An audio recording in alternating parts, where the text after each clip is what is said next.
We Are So Not Straight would like to acknowledge that the recording of this podcast takes place on the unceded traditional territories of the Musqueam, Squamish, and Tsleil-Waututh First Nations.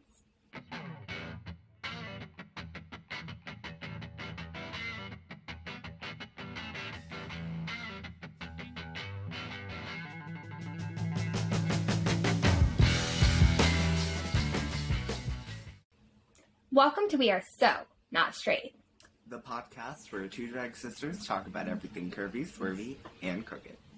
We are your hosts, Michaela and DJ. And we are so happy you're tuning in. I have no idea how that sounded. Were we off a couple syllables? You know what? It's fine. We're working on it. Oh, we are so excited to be back with another episode. Yes, but before we get into that, we actually just wanted to talk about a couple of things.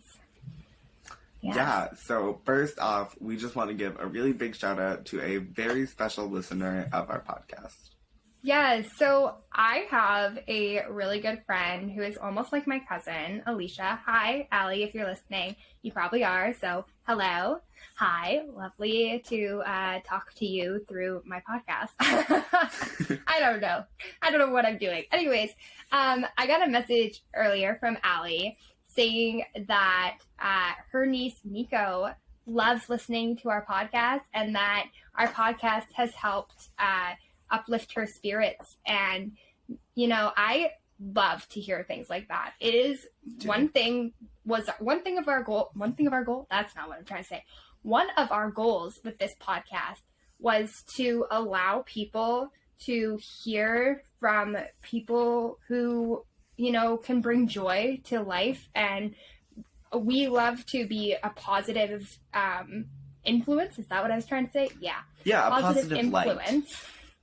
Positive light.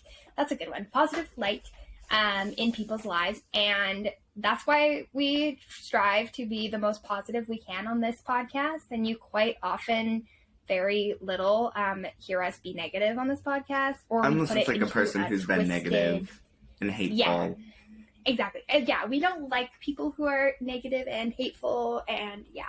So we just wanted to say a really special shout out to Nico. So hi, Nico. Are you going to say something? I'm doing the heart. I'm doing the finger heart. I didn't even look. My bad. But hi, Nico.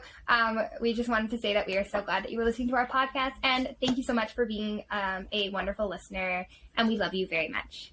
So, right now, I want to throw it to one of our very special guests who you will see in an upcoming episode of the We Are So Not Straight podcast, Carmela Barr. They are running for a very special position of Empress 51, and I'm going to throw it to them to talk about what that is. All right, so hi, my name is Carmela Barr, and I am running for a title called Empress. Basically, that is a Dogwood Monarchist Society title where you get to dedicate your year to raise money for 4 to 6 charities. Empress is a non-binary title. It would be the 51st reign, so 51 years of philanthropy, and I would be super honored to be a part of that on March 4th, between the hours of 11 a.m. and 7 p.m. If you go to a little bookstore on Davie called Little Sisters, you can go in, vote for me. My name is candidate, or not my name is candidate 2. I am candidate 2. And you would check or like circle in the Carmela Barr candidate, and then on the Emperor side, you would vote yes for Scotty, who is also just equally as excited and is really hoping to step up on Coronation Day, which is, I believe, March 11th. Please follow at DMS Vancouver to get your ticket for many DMS events. I would hope to be seeing you at all of them in the future. You can follow me at Carmela Barr, KarmelaBarr on Instagram, and I have a highlight reel of the DMS and the voting and my campaign. I will be canvassing the street on voting day, so you might see me out and about. Feel free to come say hi, take a picture with me, and we'll see what we can do. And I would really hope to ascend on March 11th. See you there. Yes, so as you heard in the little clip that we just played for you, Carmela is running for MPREX 51. It is a wonderful honor who gets to, raise money for charities. And honestly, I think Carmela would be a fantastic MPREX. So this is We Are So Not Straight's official endorsement. Yeah. That's what I would say. This message is sponsored by the We Are So Not Straight Podcast Corporation. Exactly. We definitely 100%, we loved talking to Carmela, and you will definitely hear Carmela's full interview in next week's podcast. But we definitely think that you should go out and vote for Carmela for MPREX. Please go do it. We would love to see this wonderful person win, and the plans for their reign sound really, really exciting. They are focusing on charities that are very close to us, Rainbow Refugee, especially. Hey, that kind of rhymed. But we would definitely love to see them win. Out in Schools is another really good one. Voting, March 4th. March 4th. Yes, March 4th at, Go vote. I think it's Little Sisters Bookstore in Vancouver. So if you are in Vancouver and you want to go support Carmela, please go give them a vote. And and also they're going to be, I think they said it in their little clip, but they're going to be around the Little Sisters Bookstore during the voting time. So go say hi, take a picture, and put it out on social media and get the word out so that we can get this wonderful person a extra platform to spread all this good. So this is our official endorsement. Yeah. We love Carmela. Please go vote for Carmela. I would say sponsored by, but this is kind of... yeah. Okay, so... back to our regularly scheduled programming. This is the latest update in the Drag Race Fantasy Draft. Draft! And there's excitement in my voice because something happened. I'll give mandatory spoiler little 5, 4, 3, 2, 1. So... ladies, gentlemen, my girls, gays, and theys, a momentous occasion has happened. I'm getting a little misty-eyed because we lost one of Nathaniel's team members. Finally. Oh my gosh. The fact, okay, this sounds so bad because Michaela and I were scraping the bottom of the fucking ravine with our two queens. Actually, it's really bad that we're cheering for, someone's downfall, but also... they are a lovely performer. Yes, but just for reference, everyone, Nathaniel had 4 performers left, as in they hadn't lost a single performer.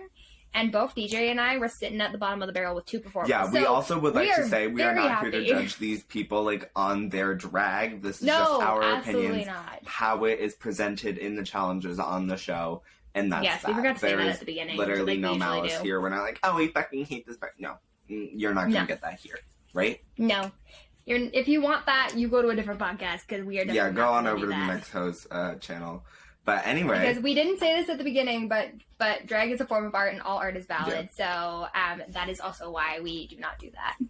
Yeah. So let's get into the draft scores for each queen. Sasha Colby has a score of 29. Mistress has a score of 30. Marsha times 3 has a score of 32. They're also tied with Lucy, who also has a score of 32. 32 words. 32. Lux Noir London has a score of 25. Malaysia Baby Doll Fox has a score of 11. Anitra has a score of 27. And Spice has a score of 21. Yes. Can we just talk about the episode for a second? Because, oh, the lip sync. Yeah. I just want to say, okay, first of all, I love a good lip sync Lollapalooza loveliness. First of all, I love the fact that everybody. Wait, I gave a spoiler warning and I didn't even say who won. You didn't. Maybe we should say that can we say that after? We'll say that after we get. Yeah. I want to just get through this conversation. So, I love that everybody was doubting Marsha's lip syncing skills. And then I don't think anyone doubted her. I just think they put her as one of the ones they were gonna pick because she was a weaker lip syncer. Have they not realized that she was on freaking Broadway?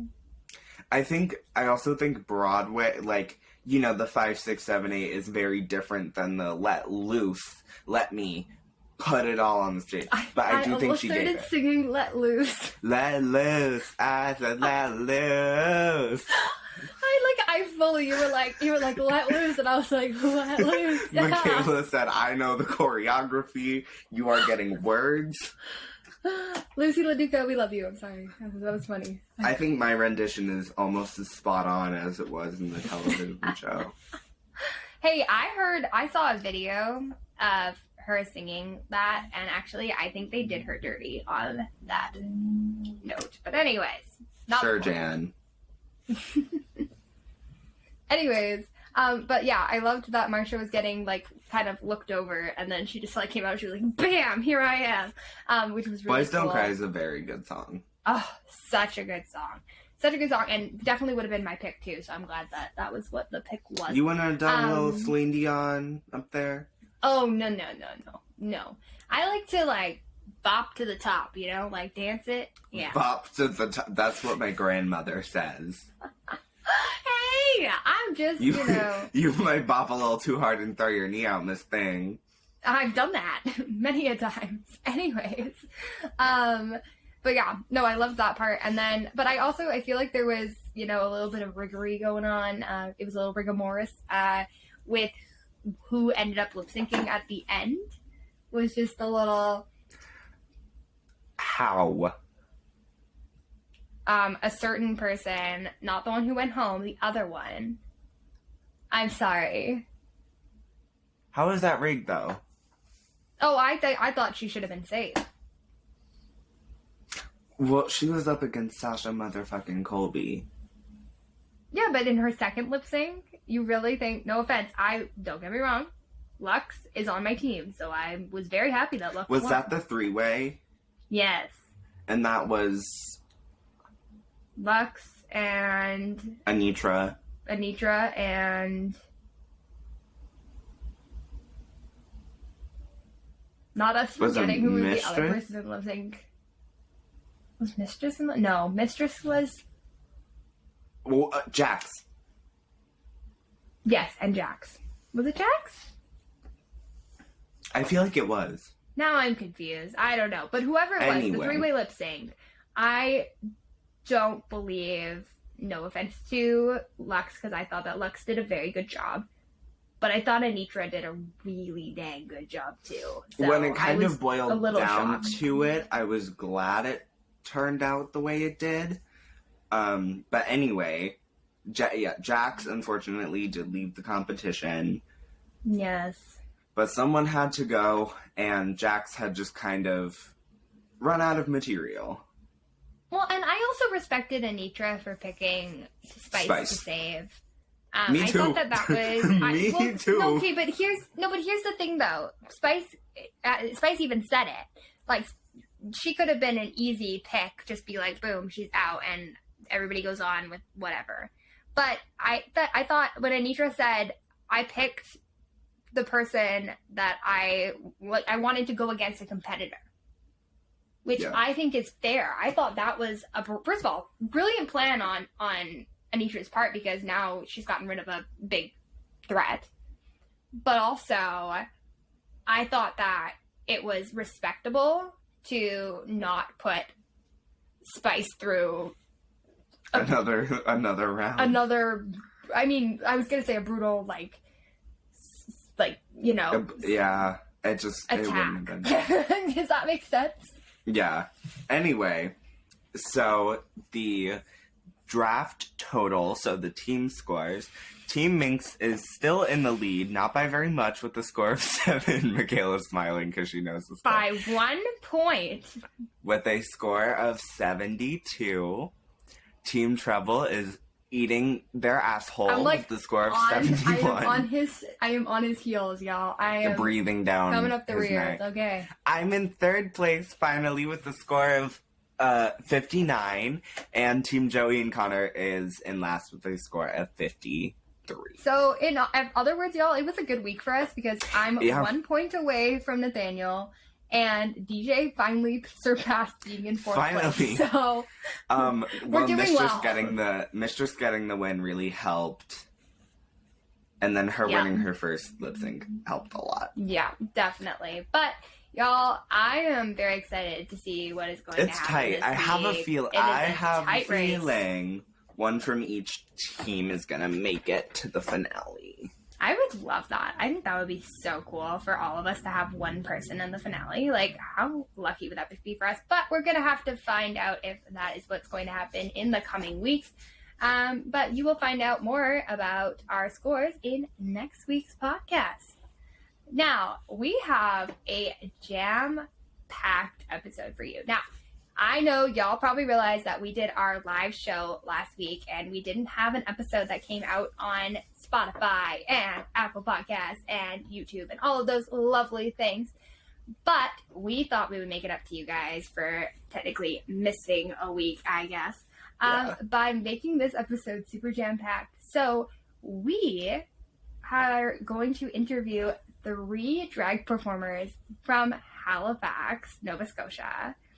And for all y'all who are curious about who got us in contact with these people, it was the one and only Maya Fox, who is one of our lovely friends from Call Me Mother of bus driver 2. wig infamy. But that is one thing that we've been trying to do this season for the podcast is reaching out to our Call Me Mother friends and asking them about their local drag scene. So we asked Maya, and Maya gave us 3 names, and we thought, Maya delivered. We're not just we thought we're not just going to pick one, we're going to pick all 3. So y'all are about to hear 3 interviews from the lovely performers from Halifax. All right, for this very special segment of Let Me Introduce You, we have a queen who is piquing everybody's interest. It's Steph Peaks. Oh, hello. Hi. I like that one. I know, right? Good one. I'm gonna write that one down. Yeah. Exactly. And trademark that. Yeah, exactly. We are so excited to have you on the podcast today. For everybody who doesn't know, for this specific segment of Let Us Introduce You or Let Me Introduce You, I think it's Let Me Introduce You, but like it's Let Me. Us, so like whatever. Anyways, But, we've been asking all of our Call Me Mother friends for suggestions of some of their local performers who we could talk to, and we asked Maya Fox who she wanted us to talk to, and she suggested Steph Peaks. So we were like, absolutely, let's get her on here. So very excited to have you. It's an honor. Oh my goodness. First time we've ever heard that one. It is. Normally we hear it, fine, I'll do it. No, I'm I got kidding. the DM and I said, oh, yay. Yay, exciting. Oh my gosh. Okay, so we want to get into the background of Steph Peaks. So how did you get into doing drag? Oh, God. Okay, well, I mean, I'm definitely a Drag Race baby, obviously. I watched Drag Race for a long time, and then I started styling wigs for other people and doing my little sister's makeup because that made it less suspicious that I was going to start it. And then for Halloween, as you do, I said it's a one-time Halloween moment, knowing it was not going to be a one-time Halloween moment. And here we are a year and 2 months later, just going at it. Wait, okay, who did you go out as? Because I feel like the defaults are either Trixie or like Judy Garland or something. No, I mean, I went as myself, but that was not what I am now. Like, it was gutter. But it was not good. It was not good. I felt it in the moment, but you look back and it is crunchy. You gotta start somewhere. We can't all have like flawless eyebrows and, you know. Yeah. Speaking from experience with that one. Anyway. Nice, DJ. So you have your kind of foundation, but what are your biggest, wow, voice, what are your biggest inspirations in drag? Oh. I mean, I know, tricky question. yeah. Because I'm trying to think, like, I think there's, like, for different things, I have different inspirations, I guess. Because, like, as far as style, I mean, any of the fashion queens, anything Aquaria wears, anything Taste wears, anything Ahura wears, like, anything, Aquaria. right? Like, anything I just see and I think, like, I could never, but now I'm going to try. Now I'm going to aim But now for I'm that. gonna, yeah. Okay. Oh my gosh.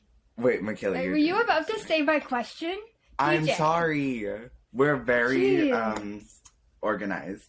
So organized, so professional. So obviously you come from the Halifax drag scene. But what is something in the Halifax drag scene? I mean, obviously, like, we have all these different drag scenes. I'm from Vancouver, DJ's from New York. What is something in the Halifax drag scene that you would like to see more of? Because obviously, like, we have some diverse and stuff like that, but, like, what's something you would like to see? I am going to be careful because I know these bitches are going to listen and I do not need daggers on me. But I think, and some people are not going to like this, but I definitely think the Halifax drag scene as a whole is not a drag community. I think we're a bunch of people who do drag in little cliques that sometimes mingle because we have to for gigs. And I think, like, if I could change, which, I mean, I can't change it. It's more than just me part of it. But I just feel like there's a disconnect maybe between the cliques that I think if that was not a thing, the Halifax drag community could be, like, next level. I don't know if that answered the question, but I'm just trying to tiptoe lightly because I do not No, want it daggers on definitely my back. does. No, I feel that that's because fair. like here, it's like a ton of it's all these planets in one solar system, but like they never touch each other. They don't even look at each other. They don't breathe in the same direction. Yeah, you know. Yeah. So I feel that. I feel like there's something about that in, like, every drag community. I mean, even here in Vancouver, we're a very, like, close community. We very much are that kind of thing. But I think there are some people who would say the opposite and saying that they feel like it's very cliquey and that there are people who, you know, gravitate towards other people and that kind of leave other people out and stuff like that. But I feel like that's going to be a natural kind of thing in different communities as well. And you kind of have to find that balance that's, you know, the scale balance. Yeah, very that. Okay, so if I'm just your average little, you know, queer person hitting the street and I wander into a bar and Steph is performing, what can I expect from a Steph Peaks show? I'm going to answer this as the answer I know everybody else would give you. Okay. Because my delusion is not going to be the answer you're going to see, so I'm going to answer what everybody else is going to tell you. All You're going to walk in, I'm going to have a flat wig on. Oh! Listen, it will look great, but it will be flat. There will be no style. Sound flat, but...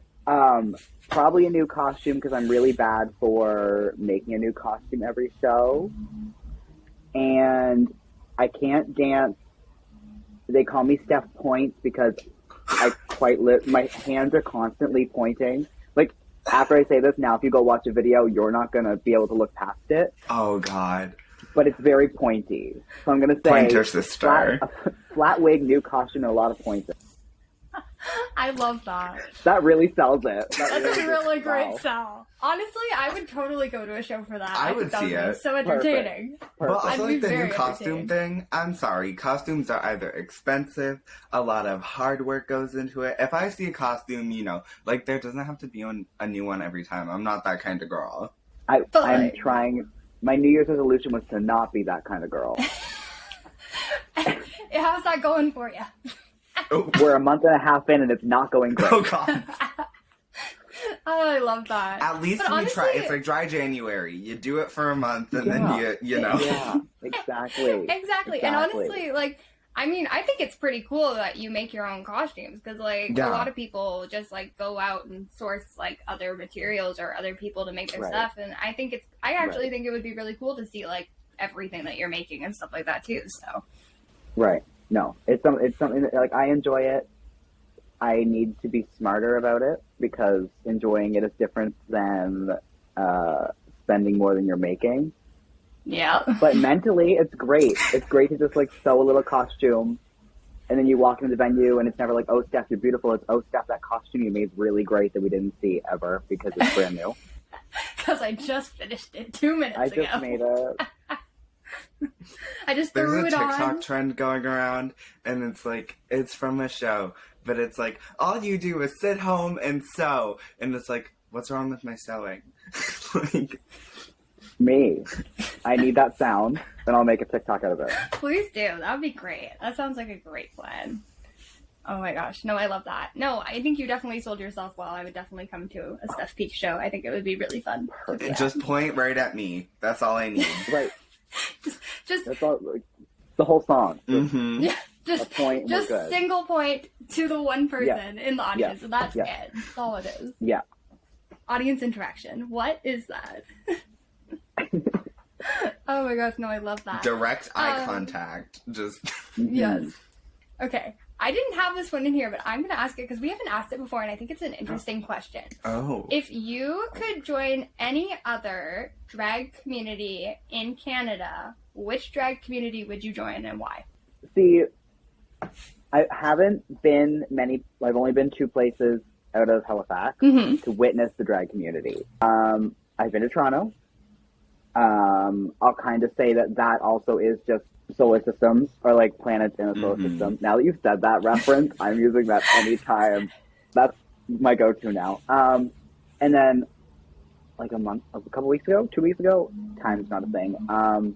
I went to Ottawa, and that was eye-opening. And that's kind of where my answer from the beginning, like in the beginning where I said about Halifax kind of just being like a bunch of drag performers that mingle out of necessity compared like that. I opened my eyes going there, seeing like hanging out outside of gigs more than once a month. Like, you know, like it was even just kind of witnessing the connection in the venue and that kind of thing. It was cool to see like the bar staff is like incredibly close to the performers. Like here, I know them if I see them on the street, I could be like, hey, you're the one that gives me my vodka crayon every single time I wave at you. Like, I don't know your name. I don't know anything vodka about crayon. That's your name, honey. I just feel, okay. If I have to pick one, I'm going to pick Ottawa.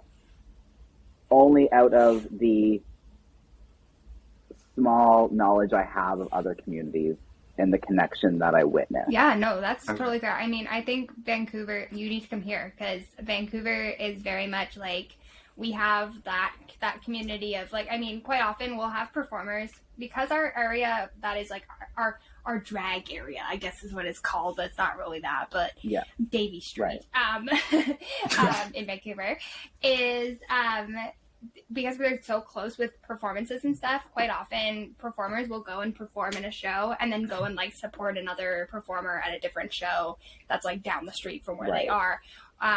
So like you'll see that. You'll also see like performers coming out of drag to go see performances. Like we have a lot of that. So it's a really cool thing to kind of have that community as well. So that's really interesting that like, because I've always like been interested. I want to take eventually, I said to DJ, I was like, one of my goals with our podcast is to eventually be able to take it on the road and like go around Canada and like see all the different travel drag. Moment. Like I want to go around. I've been bugging Maya about coming here, but I should also go there. Like I've been bugging. You Michaela can ask has Maya. been trying to slowly bugged. drag everyone to Vancouver. I have been Unintended. bugging Maya. Vancouver's on my list. Vancouver's been on my list before I did drag. I was like, I want to go witness this because watching from my phone's not the same. Right? No, I've been bugging Maya since since we were talking at the beginning when we first started the podcast. I've been bugging her about coming to Vancouver. It has been a thing and a constant conversation. So if I've learned one thing about Maya, if you ask her enough, it will probably happen. Oh, trust me, I ask her almost every day. So when are you coming to Vancouver? Just keep poking, and eventually she'll be there. It's like an I did absentee this. ad. If I you did wait this. long enough, they'll eventually give you something. Not that, DJ. Is that my issue? No. I'm not waited long enough. Is that what happened? I'm still in my waiting era. I'm like, where are you? All right, ladies and gentlemen and girls, gays and nays, that has been the interview today. Thank you so much for tuning in. We'll see you all next Sunday. Nice, DJ. Good one. No, I lived. I seen that and I took it. I said, ooh, connection. You said, this is mine. Thank you. Thank you. I live. I'm dead. Me too, because Michaela's going to murder me after this. No, I'm kidding. Love you, sis. No. Love you too. I live for that. Okay, so wow, brain work. Okay. Do you have any up-and-coming projects? Are there any specific projects that you want to tell us about? Nothing crazy in the works right now. Oh, this is bad because I'm looping around. I was just going to say, I'm about to start one of my biggest sewing projects to date. It's a full on conversation. McQueen. I really oyster shouldn't gal. be sewing this much. She comes back around. So I'm starting this sewing project. Back around. It's for a show that's coming up in May, but it's not announced, so I don't think I can say it. Ooh. But it is open for somebody/some people from Canada's Drag Race. Ooh. Oh, that's exciting. Wait, who is from? It's not announced hold on, yet. I'm trying to think. Canada's Now you got Drag Race. DJ's wheels spinning. I forgot who Giselle was for like a good hot second. So, like, hold on, who was from what area? I mean, I have Tinfoil hat my moment. Brat Pack girls and Beth, so that's where I'm at. Like, Right. And Beth. Right. and Beth. Thank you, Beth. We don't have I love. have any from Nova Scotia yet. Not yet. Hopefully, Fingers crossed. sometime, I would I love hope. that. I mean, I see y'all's. I was gonna say talent, which is true, but like your guys' drag and your scene and stuff, Yeah. and I think it would be really cool to have some representation for that. I mean, come on, people. I hope so. I know. I don't want to say anything because we're being recorded. Yeah, don't I breach, agree. don't breach. Don't say anything, but also. Can you imagine? This whole time I'm like, oh, this big thing I'm sewing for is actually... No, right? We would have to I like can bleep say it out that. and put like the wonky television screen over it. Be like, Steph accidentally Lovely. leaked her next project. We'll be right back. Yeah. No. And we'll be No. I wish. No, I love that. I mean, yeah, definitely 100%. I mean, we were saying that it's really great, like Canada's Drag Race. I'm allowed to say this, so Canada's Drag Race. It's really great that you are showing the talent of Canada, but like, can we show the talent of all of Canada instead of just Toronto, please? Sorry, not really sorry. I love Toronto. Don't get me wrong. And I'm gonna say I agree. Because they're not looking at me. They're not on my radar. I agree. Well, right? Like, wrap it up. I'm Let's sorry. go. Let's do one from each province. I don't care if it's going to be gutter because half of them, but just take one from each province. Well, like, actually, like, I think if you're going to represent Canada, you should be representing Canada. I think that is the really important thing. Like, it's great. Don't get me wrong. The Toronto Queens, lovely, wonderful people. But also, I mean, Bombay there's is a so many fantastic other representation communities. of Toronto. Right? Oh my god. But like, don't get like, I loved the fact that we had 4 Vancouver performers because I was like, oh well, now we're like matching up to Toronto, which is great. But then the next season, we had Vivian from Victoria. Like, that was it for BC. Yeah. So like, I would like a little bit more equal opportunity for all drag performers on that show. Thank you so much. I know you're not listening, but if you were, that's what We're going to just take that little segment and copy paste it, email it off. We'll just like corporate. Send it to them, let them know. Just a little, Prince Albert little Island is over here like, hi. Like, it's not Prince Albert, it's Prince Edward. Literally. Did you just say Prince Albert? Yeah.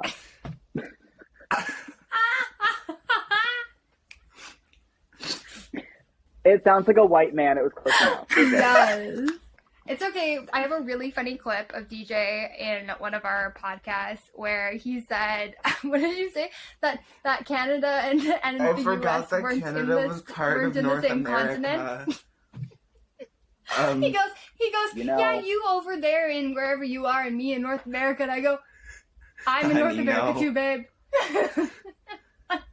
See, part of me wants to be like, oh my god, that's so funny. Like, who would ever say that? There's actual text proof screenshot of me in high school asking my friends where North America was. I love it. Honestly, I'll take it. I think it's hilarious. I'm not the only one. And now that's recorded. So now I'm sure the screenshots will happen It'll somewhere. pop up They'll on just Twitter like appear. a day They'll later. just pop up. Yeah, great. Oh my gosh, no, I love that. Oh, so good. So lovely. Alright. Is it your question, DJ? Is it my question? I'm No, so it's lost. yours. I don't remember. It's mine? Okay, Yeah. cool. Lovely. Alright.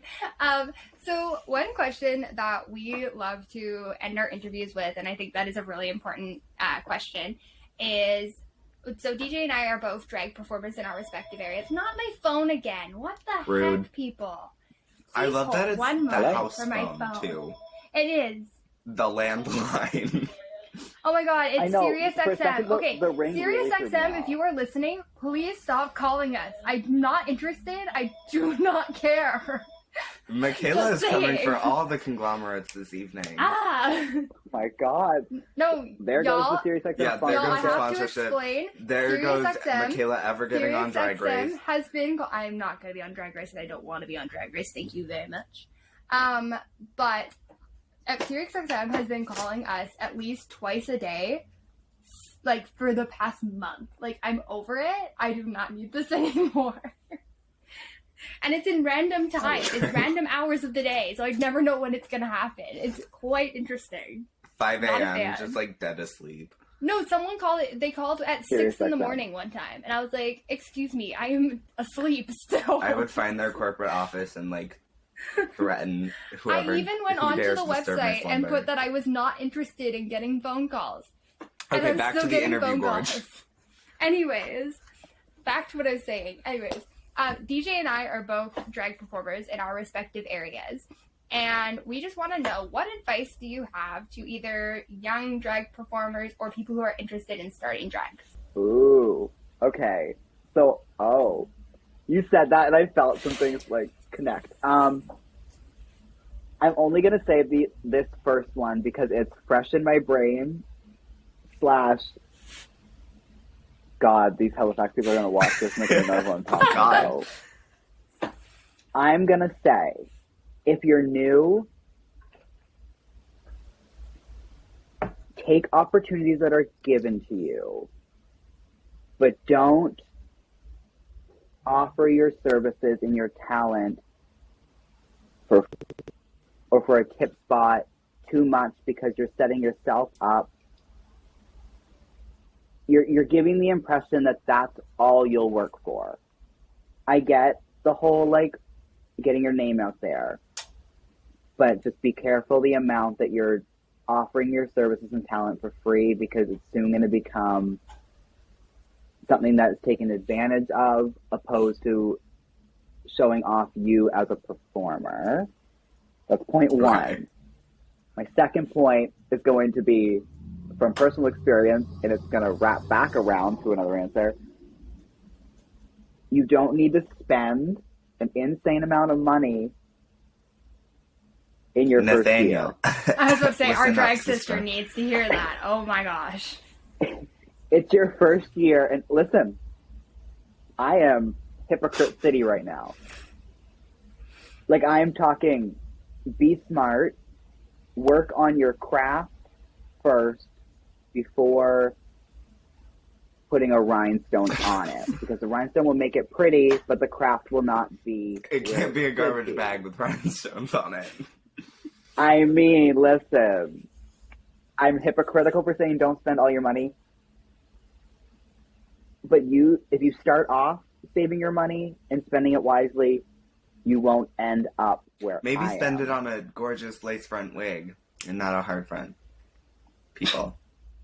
Oh, absolutely.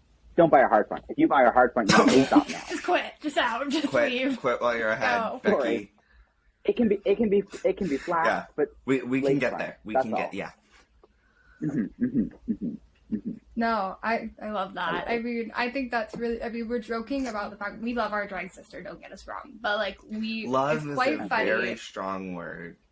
Oh, stop. You love him and you know it. This is family. This right here Exactly. is family. I get it. But yeah, but like, I always laugh because like, he'll be like, oh, I spent this on this and this and this and whatever. And I'm like, dude, like, is that really necessary? Like, what are we doing here? No. Sew a costume, learn how to sew a bodysuit at least. Yes. Learn how to I sew, told him period. multiple times Right? I will Please, teach him how to for sew. the love of I've God, said it. learn how to sew. It's not that hard. Learn how to thread a bobbin for God's sake. Woohoo! It's really, and that's the thing. Bitches are constantly saying like, oh, can you make something for me? Or, oh, I wish I could. I learned from YouTube. All I did was Google how to insert here. There's somebody to teach you. There is Skillshare. Fashion Nova might be cheap, Ooh. but also your skills will reap the benefits. Fashion Nova is kind of ugly, no, don't lie. Oops, did I say that out loud? Some of it is fugly. Now some only are we not going to get sponsored for Sirius, but now we're not going to get sponsored for Fashion Some of Nova it's either. cute. Jeez. If it's like a cute little like black dress moment, sure. I'll let you have it. But like those pants with like the zip up the front of the leg. I have not seen those. Now you got to send Steph a picture. Oh God, I'll find it. I was gonna say now I need to know. I'll find it. It's disturbing. Hello. Oh, anyway. Right. Okay. So, this is your moment. Plug all of your socials. Where can we find you? I'm gonna say follow me on Instagram at Steph Peaks. That's the most important in my head. I have Twitter at Steph Peaks, but I don't really use that. I just kind of post the same photos from Instagram over onto Twitter. So if you want to see them twice, follow me there.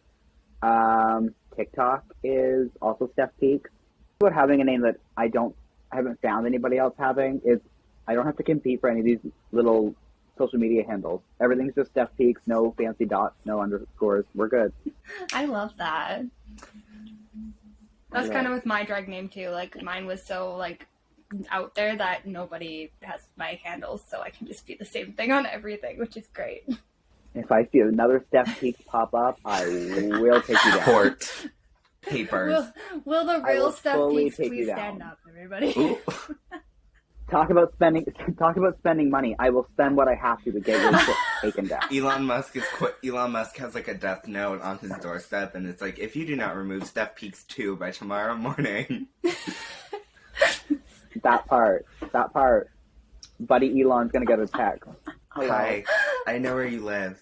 The call is coming from inside the house. Oh my Like, gosh. I'm Not dead. that. Oh my gosh. I would Okay, do that well, too, honestly. Yeah. Like, there can be so many, like, Becky Valentines out there that it just... Girl. Becky Valentine's. That. Literally. Who's texting me? Okay. I don't know who's texting you, but they need to chill. Chill. Alright. I think that about does it for us today, but we want to thank you so much for being on the podcast, and we hope that everything that you do in the future Thank you for is having me. successful for you and makes you happy. Thank you. Oh, you two are the sweetest. Thank you for having me. Alright, for this next segment of Let Me Introduce You, I hope you are all ready to start living the lush life, because we are joined by Racheal Lush. Hello. Hello. I love that, Oh my the lush goodness. life, period. Right? That's a pretty good one too. You're really on the ball with these I know. openers here. I'm living it. I try to come up with, loving like, a it. good intro for everyone. That was good. I like So that. good. Thank you. Oh my gosh. We are so happy to have you on the podcast. I'm Rachel. We are so excited. excited to talk to you. Yes. Oh my goodness.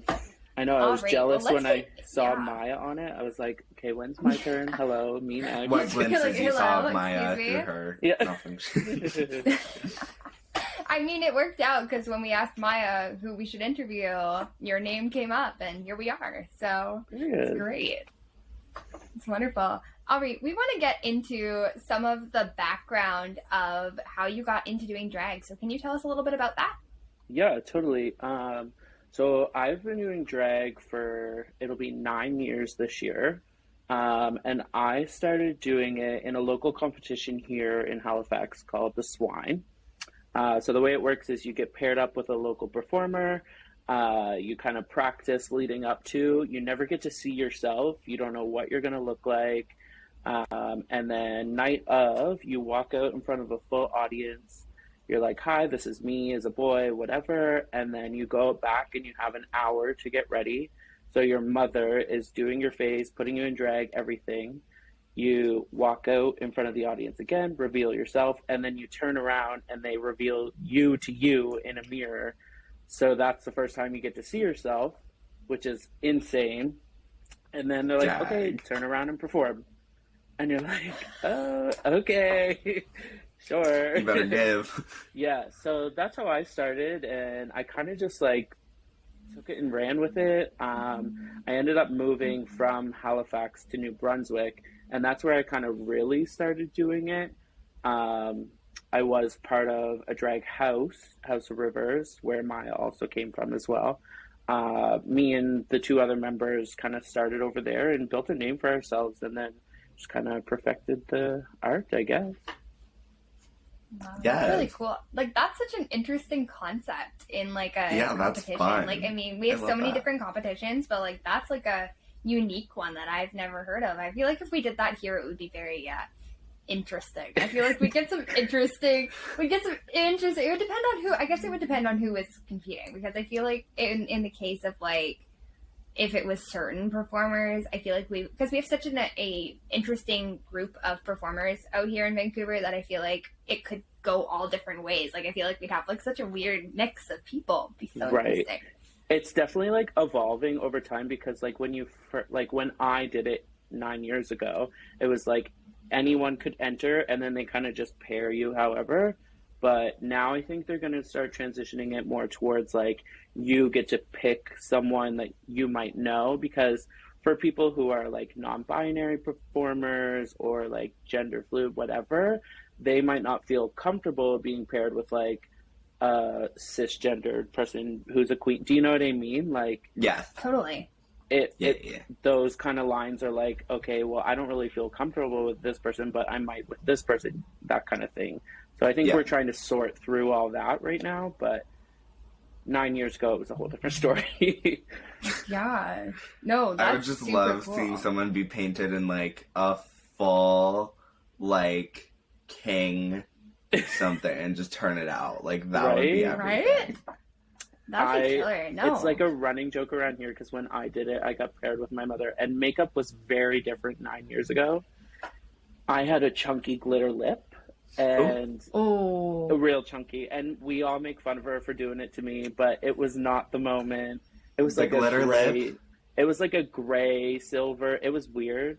Oh yeah, the glitter lip is a staple. Has been a staple. She will be immortalized in the drag mythos for a while, but especially I think it's the time chunky to glitter lip. Like a glitter lip. Okay, I get it. Right. But like it was chunky thick. glitter lip. Yeah, I live. That's one way. You don't gotta point to your mouth. It's just everything. Everybody can look at your mouth and see your mouth moving. So I guess that's good. It's what my hull looks like after I bleach. Anyway, my kid is gonna kill me for that one. I am. I really am. She's gonna cut it out. It's fine. Okay, so you have your kind of like foundation. Right? Who or what are your biggest inspirations in drag? Oh my. Honestly, the people that inspire me the most right now are the newcomers, because they have such a drive for it. And like I said, drag is so different than it was 9 years ago when I started. And the things new kids are doing is blowing us all out of the water. So that some of them can twist and turn and flip and flop, and I'm like, wow, my back. Like I can, right? Girl, like I can do a roll, I can do a death drop, I can do those things, but these girls are like we have one girl from New Brunswick, and she's jumping off bars into a split and like doing all sorts of crazy stuff. And I said, good Lord, I wouldn't have to touch anymore, because it would all it just all goes up. I'd be broken. I'd be Literally. gone. I would have ovaries. My things would become ovaries. That's what would happen.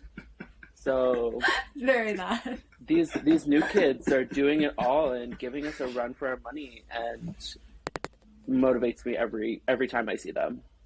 Yeah, no, that's a good point. I mean, I think especially now as drag is becoming more mainstream and stuff, we're starting to see more up and coming youngsters taking over the drag scene and working their way into the community. And I think that that's, like, first of all, it's really cool that we're getting to have that kind of experience as well, with these people starting as young as they are and starting to, you know, move into things.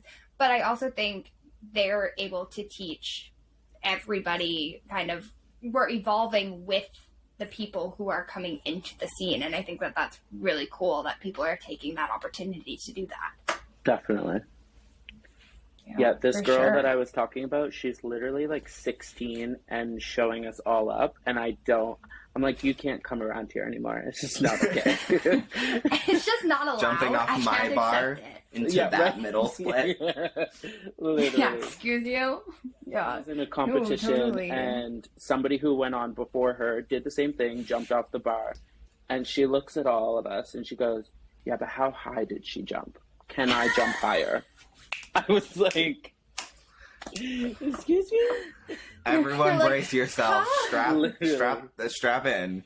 Like, yeah, no, Insurance my back would. Yeah, right? No. We should really make insurance for do drag we have performers. a waiver signed? Like, come on. Really? Like, if you fall out of an aerial hoop or something, it's like, you gotta cover that. Come on now. Exactly. Yeah. Did you pop your tuck a little too hard? Like, the info commercial that DJ is making for these companies. Nice. Love that. So we were talking about your local drag scene and stuff like that. What is something that you would like to see in your local drag scene that you maybe don't get to see a lot of? Around here, I would love to see a few more all ages shows. I know it's a big thing in a lot of places right now, like big controversy with like grooming and all this, that, and the other, and whatever. But like, I think exposing young people to drag early on is a good thing. It shows them you can express yourself in whatever way you want to. I don't think it should be sexualized. I don't think it should be made to be gross. I think these kids love it. They see it on TV anyways. Do you know what I mean? So yeah, literally. Totally. I think that's I probably that. one of, like, we have them, like they happen, but not as often as they should, I think. Yeah, no, we've talked about that before on the podcast, and saying that, I mean, we had a full conversation with one of the drag performers that we had on, and we were talking about how, unfortunately out here specifically, but it was actually that week, I had actually had a protest of a drag queen reading story time, like right outside of my house. Like, it was like not super far from where I am. And it was one of those things where I was like, wow, like the fact that there are still people out there who think that this is a thing, that reading a story to children dressed in beautiful outfits and, you know, showing expression and stuff to kids is wrong. Like, this is like insane. And seeing like around, I mean, I know Toddy, the winner of Call Me By Their Season 1, did a tour, and they were getting protests like crazy at all of these all ages performances that they were doing. And I just remember watching it and going, but what? Why? I don't get it. It doesn't make any sense. And like you were saying, like, obviously it doesn't need to be sexualized and it doesn't need to be that kind of stuff. I mean, there are shows that are specifically made for youth. Like, it's not. It's like if you're gonna bring a kid to a bar at midnight, yeah, you're gonna get some interesting things. Like, duh. But like, if you're coming to a brunch, I mean, we have some brunches out here that we do, and then also we have one wonderful show, Legends. Unfortunately, I wish we had more, but we have one show, Legends, at the Junction on Sundays, where it's all ages and everybody can come to it, and it is never sexual. Like, I've never seen it be sexual. It's never meant to be sexual, and I think performers work really hard to make sure that's not the case in those kind of cases too. And I think that that's a big thing that people don't realize. Like, they take the initiative to make it so that it's family friendly. To alter it, yeah, for sure. I mean, it's one thing if you're gonna like show up reading Dr. Seuss in a bra and panty, like Well, duh. Yeah. Like we ain't hickory dickory docking in a thong, like that's not what we're doing. Do you know what I mean? Like, show up, be appropriate, where like just be appropriate, and like I don't understand why it's an issue. I don't understand why they're also. I just want to point out most of the people who protest that are members of the Catholic Church. Sit on that, bitch. But like, nice, good one. There is yes, there are drag shows where people like staple things to themselves, and I'm here for it. But then there are also like the 12 o'clock seatings at Hamburger Mary's where they do it's a Britney night, and you know, like, it's just like I don't like they take the most like grittiest parts of drag, and they're like, this is disgusting, and it's like, I'm just trying to read to these kids in my bright purple wig. Let me live. Literally. My beautiful and the kids are living. dress, Notice how every single goddamn wig. time the kids are living. Yeah, every picture you ever see, kids, all teeth. Meanwhile, show me a kid in a church service. They're asleep. DJ. I'm sorry. I'm spreading the truth, girl. DJ. Come at me, bitch. My Twitter is @Lilith_Von Croy. Try me. I want to argue. Nice. Said at me, bitch. Literally at me. Okay. I will argue. Literally Trust. at me. You want to get in a Twitter space? Let's do it. Anyway. So I'm just, I'm hitting the town with my girls on a night out. What can I expect from a Lush show? So, when you come to a show that I'm in, you are going to get the experience of a lifetime, because my goal as a performer is to make every person in the audience at least one time throughout the night feel like they had a moment with me. When I'm performing, I'm connecting with each person in the audience. I don't care if you're putting money in my hand. Like, obviously it's great why we do it. We do it to make money. But I'm not like scouring the room who has their hands in the air. I'm taking a moment with each person that's in front of me, and that's what's told to me constantly is I make a connection, I captivate the audience, and I think that's what sets me apart from a lot of people. Not to say anyone's worse off in any area or whatever, but I'm not doing the splits off the bars. It's not me. It's not me. So I think, I think everyone... like, I have tricks and whatever, but I don't think it's necessary in every number. Like, I don't think I should have to do 14 death drops in one song just to entertain people. Yeah, I think that's fully fair. I mean, I think that's a big thing in performances now that everybody is seeing, is that we're getting those moments with the audience, and yeah, like, obviously tip your performers. We've said that many a times on this podcast. Please tip your performers. They work really hard and they deserve to be tipped. But also, like, people go out there to support drag, and sometimes they don't have that option of tipping because they just aren't in a financial place. Like, they use their money to come to the show. They don't have that financial to be able to tip. But being able to still have that connection with a performer and be able to enjoy the show as much as someone who does have that money in their hands is like a huge thing that I think a lot of performers need to start working on a bit more. I think it's great. So I'm glad that you do that, because it's really cool to see. Awesome. Thanks. Period. Period. Blank period. Oh my goodness. Now, I asked this earlier to Steph Peaks, who we just had on the podcast, but I'm just interested. No, I'm just kidding. Oh. I'm just kidding. I love her. I'm just kidding. But one thing that I mean, obviously there's so many different drag communities around in Canada and stuff like that, but if you were not in Halifax, in the drag community in Halifax, where would you be? Like, which drag community would you join and why? I think for like I have two that I'd really like to be in. I can't decide between two. Definitely Montreal would be one I would love to go to. I don't speak a lick of French, but like going there, they have drag every night. Like I went for vacation there and it was like drag every night all the time, and like to me that's just like so good for the community alone, like to have the exposure. Like around here it's hard because we don't even have a gay bar at the moment. Well, we do now, but we didn't for a really long time. So we were like going in restaurants and stuff like that, trying to make a space for us. But there's so many opportunities. And then I think Vancouver, like the drag scene is just Michaela's like, insane. whoa. You can't, like, it's like literally the first time I ever heard about drag was when my mom went to Vancouver on a work trip or something, and all the girls from her work went to a drag show, and she's like, it was the most unreal experience.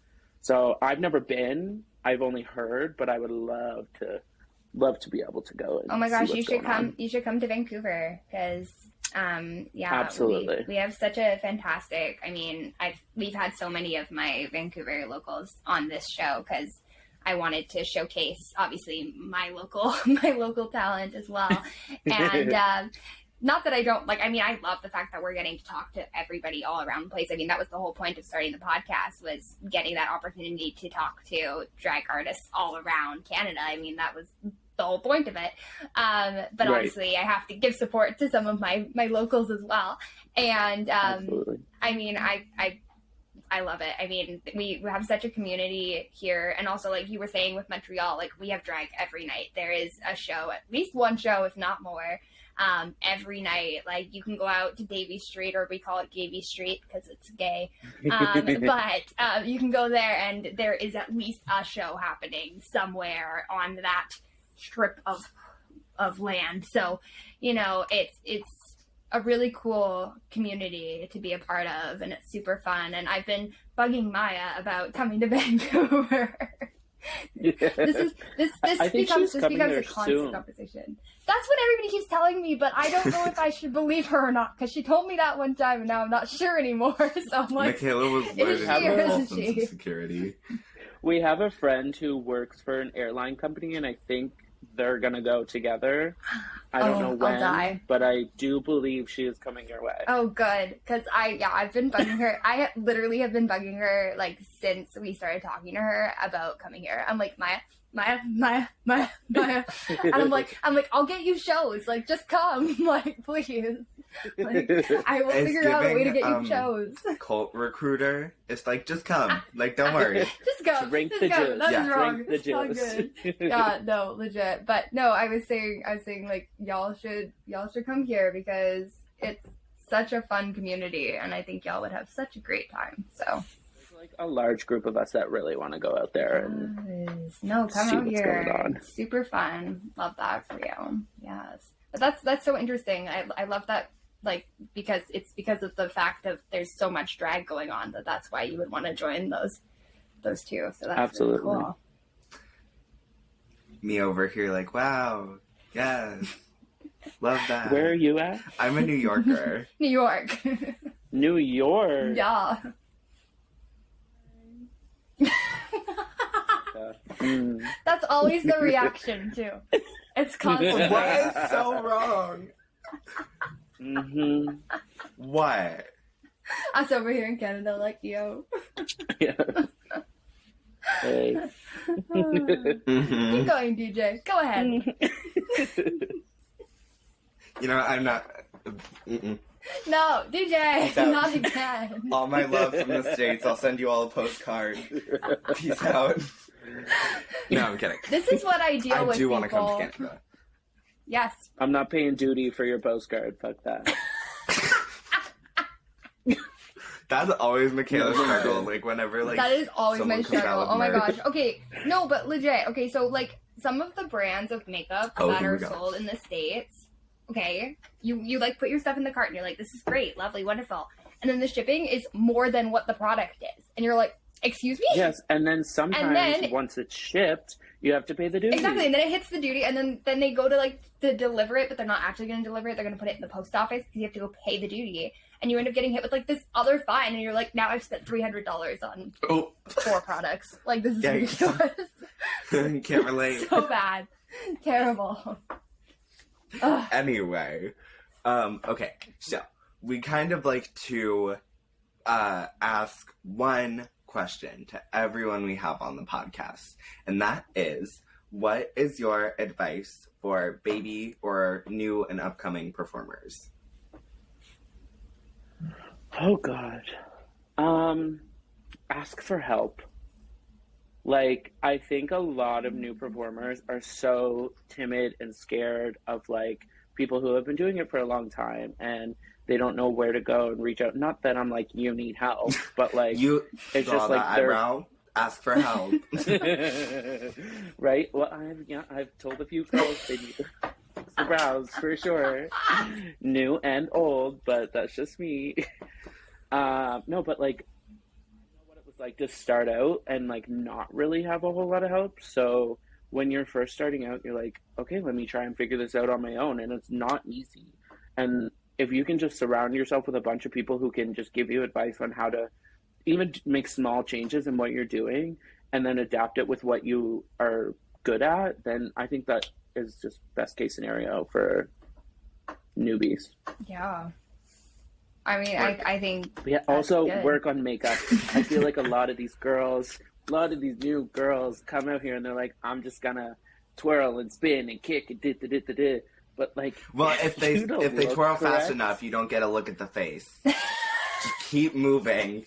But like, if you don't, that's my thing, is like, I don't think everyone should be like the best makeup artist out there. Like, obviously we're not going to be Raven, you know what I mean? Like, not everyone's going to have those skills, but like, just make it look like you put in effort is my biggest thing, because for me, the look is the most important thing, because if you're just walking around a room, people aren't knowing what you're doing. Do you know what I mean? Like, I don't know. But you can still give the look. It's like, ooh, who is she? She looks gorgeous. Right? Yeah. If this is cunt, like, nothing else matters. Yeah, literally. Right? You can just stand like, there. if they're looking, they'll just look at your face, and it doesn't matter what you're wearing. So, it's fine. Who cares? Exactly. No. And maybe don't wear a flat. Good point. Yeah, maybe don't wear a flat. I mean, some people... At least a chunky boot. A platform. Listen, I get it. Heels are hard to walk in for everyone. But just please. I mean, I gotta say, y'all, we have some really great, like, non-binary performers out here who wear, like, sneakers and do, like, dance numbers, like I'll take, like, a sneaker, you know what? They but, look like, great. a round toe ballet flat. A slipper. Not the ballet flat. Right? Let's just avoid that. No ballet flats. No. That's my Joan Crawford. Absolutely That's not. my wire hanger. No ballet flats. Yeah. Ever. Oh my god. Love it. No, that's so good. So this is your moment. Where can everybody find you? You can find me on Instagram at Racheal.Lush, RACHEAL.Lush, LUSH. Yeah. Yes. And that's it. And that's it. That's it. Just Instagram. Simple. I'm not famous like Maya. I don't have Cameo. I don't have We all have these one things. Instagram, and that is the best. Yep. And that's That's it. The end. Everything. I feel like when you have so many socials, it's so hard to keep up with. I mean, like, we have, what, DJ? 4 7 now?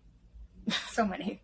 I think it's 4 now because of our can't. YouTube. And, like, I struggle trying to, like, keep up. I mean, our poor TikTok, I'm working on it, but it takes forever for me to make a TikTok. So, we're, like, when working you're on older it, and not as but... hip and with the kids, it takes a second. No, it's going through We're the all of our same old age. footage. It's going through all of our old footage. How old are you two? We're both 24. Yeah. See, Rachel's leaving now. Come on, DJ. I'm going to be 29 in like a week. Hey, work. Gross. I love it. No, though I was saying, like, with TikTok, we were going through all of our old footage, and me being an editor faux pas, I deleted all of our, like, old, like, footage. Not like our, not like All your drafts. not the, like, all the drafts. Like, not the interviews, but, like, the drafts. So, like, all of the, like, footage is gone. So like I have to go through just what I've edited. So it's like struggling with life, trying to like find things from our old interviews, being like, oh, it's a lot of work as a TikTok. It's fine, but you know, it's working. But no, I think people who have like one just main that they just post everything on is great, because plus then there's no everything's gonna be there. confusion. Like if there's like another person with your name or something, which I doubt there is. Like if someone else has my name, please give it back. I want it. Please give it back. But no, that is your stake in the ground. This is my turf. No one else will. I live. Yeah. I'm just like not like I don't post that much. Like I'm terrible at social media. I'm a creeper. I'm a scroller. When you accidentally like a post from like 3 years ago on someone's page, and then you have to panic. All the time. I've done that. I've done that. Block them or like just throw my phone out the window. And then you're like, do I unlike it? Or like, and then if I do unlike it, do they still see that I liked it? And then do they go and they see that I didn't like it? Like that's when you resort to throwing your phone out of the nearest window. Fuck. Oh my gosh. No, not that. Oh my gosh. Okay, this has been an absolutely wonderful interview. We just want to thank you so much for being on the podcast again. And we hope that everything that you do in the future is successful and makes you happy. And money. And money. Yeah. Well, that would be part of being successful, in my opinion. So, True. No. I had a blast. Thank you guys so much for having me. All right, everyone. Welcome to this very special segment of Let Me Introduce You. On this episode, we have Halifax's friendly neighborhood trendma. It's Elle Noir. Oh, hi, everybody. I'm so happy that I'm literally in between, like, things. So, like, I did my face, and I'm about to go to a show right after this. So, Black History Month, I don't stop. Yes. We love it. We love it. We love a working queen. It's wonderful and amazing. And Black History Month is wonderful too, and we love it. I mean, everybody should be celebrated every day, but yeah, we love that there is a specific time that everybody gets celebrated as well. So we love it. We live for it. Oh my goodness, we are so excited to have you on the podcast today. Michaela is also sick. That's why she sounds I'm also sick, in case anybody has figured out yet. So by am my I. lovely So voice. if I suddenly start to sound like B. Arthur, it's because I have a sinus infection. So Me too! Oh my gosh, me too. Well, I woke up this morning, I was like, The weather out here, it goes from, we had minus 35 2 weeks ago, and then literally 5 days later, it was plus 12. So, like... Oh my gosh. Oh, and there's that's no such thing as Celsius, global warming. Yeah. Well, that's like, okay, but that's warming, us. So. That's literally us global too, though. warming is fake all of a snow. sudden, so all of this. It's supposed to snow tonight. So we went from, like, beautiful sunshine, like, not super cold, to, like, boom, craziness. Oh, no, and I'm like... It looks whiter than the Conservative Party out there. Like, seriously, it's that white. Very. It's my skin tone right now. Yeah, I was about to say. It's me when my light. So you see, my light just randomly decides to change every once in a while. It's my highlight. I move my hands. Yeah. Yeah. Oh my gosh. No. Blinding, honey. It's a blinding light. So we just have a few questions for you, because obviously we want our listeners to get to know you and to figure out who you are and everything like that. So can you tell us a little bit about your background and how you got into doing drag? So I'm originally from northern Nova Scotia, which is called Cape Breton. I don't have the accent, but I say "yous guys," and I talk extremely fast. So, and then when I used to really drink, I could drink anybody at the table, but I don't drink that much anymore. Recovery time is a lot more than it was. But I am ex-Navy, so I was in the Navy for 5 years. And when I got posted here in 2005, I was dared to go to a RuPaul concert. Back when RuPaul was peddling her own self because she didn't have, these minions of people to go and peddle for her. So I did it, and then we used to have this show here called 5 Minutes of Fame, hosted by the late great Lulu LaBrood, and I used to do that show, and from there I got the drag bug, and that was 18 years ago. So I've been doing drag now for Wow. 18 years. So I've been doing drag like since you've been 3 years old. So like, you know, before you could spell drag, I was doing it. So, and then through my drag career, I also left the Navy and moved to Toronto. And that's when I started to really seek out my other identity, which is being a trans woman. So when I moved back here in 2008, I went to an organization here called the Youth Project, which helped me to start my transition and to start me on where I'm going. And then I started my transition, and then I got shot, and then I thought maybe I shouldn't do my transition, but then I recovered from that, found my husband, and ironically now I work for the Youth Project, and I am the person that sends people and helps people for their transition and stuff. So like Oprah would said, a full moment. So yeah. And I'm also the great grandmother of Miss Maya Fox. So we know her well. We She do. has been We love her. with us. Yeah. Whether her Wi-Fi wanted to be with us or not, she was Actually, here. though, she And was I'm here also the drag. twice. I'm the drag mother of Stephanie Peaks as well. So, and the drag mother of Racheal Lush. So I think you've talked to my And whole they're- family. they're- We have I talked was to gonna the say, whole. talked We are about keeping it in the The whole family. family going. No, we literally talked to. This we talked to is this both Stephanie Thanksgiving, and but Rachel like yesterday. without the homophobic uncle. You know. Yeah. Yeah. No. We're about to go to the drag show, and we're all in the show together. So the homophobic uncle's probably going to be there somewhere. You know? There's always one of Kick them. him right the fuck out. Always. We don't do that. Just go. Just get So out. I want to talk about the Youth Project, but I also want to know who or what are your biggest inspirations in your drag?